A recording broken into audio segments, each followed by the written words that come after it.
Bibili kami.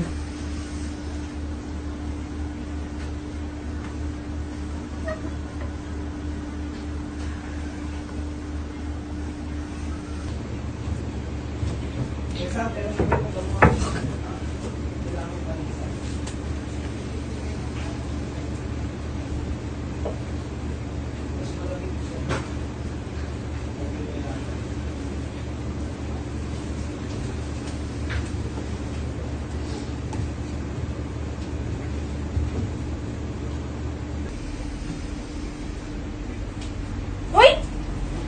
Sino ka? Ba't nandito ka? Magnanakaw ka, no? Ma'am, di po. Asan yung mga ninakaw mo? Ma'am, di po ako magnanakaw. Anong hindi? Papapulis kita. Oo, ma'am, ma'am, po. Hindi, papapulis kita. Ma'am, opo. Bakit ka nandito? Sino ka ba? Ma'am, Anong ginagawa mo dito? ma'am, kasi po, Bakit paano ka nakapasok? narito po ako para po ibigay yung ano nyo, yung Hindi, sahod paano ng ka asawa nyo. nakapasok dito? Pero bibigay po yung sahod ng asawa nyo, ito Ano po pala. pinabibigay? Bakit? Ma'am, huwag niyo po ako Paano ulo. ka nakapasok?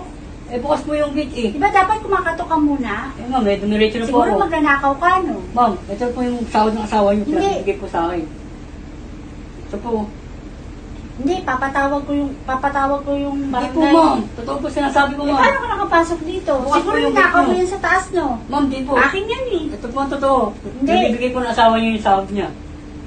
Malalaman ko yan sa CCTV. Opo, ma'am. Bakit mukha kang magnanakaw? Ma'am, di naman po ako muna nagnanakaw eh. Tsaka wala sa akin sinasabi yung asawa ko. Ma'am, Dapat magko-contact muna siya sa akin bago ka pumunta rito. eh, ma'am, eh, medyo wala po siyang oras. Wala na siyang So, time. bakit ganyan yung Kaya itsura mo pinabigyan na parang lang po sa akin. magnanakaw? Ma'am, di po ako magnanakaw. At tingin mo, uutusan ka ng asawa ko na dito, papasok ka basta-basta, hindi kita kilala.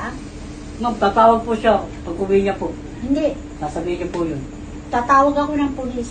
Ma'am, po, ma'am. Sigurado ka ba? Akin na yan. Mukha kasi magnanakaw eh. Di po, ma'am. Galing po sa construction eh. Nag-overtime po ako.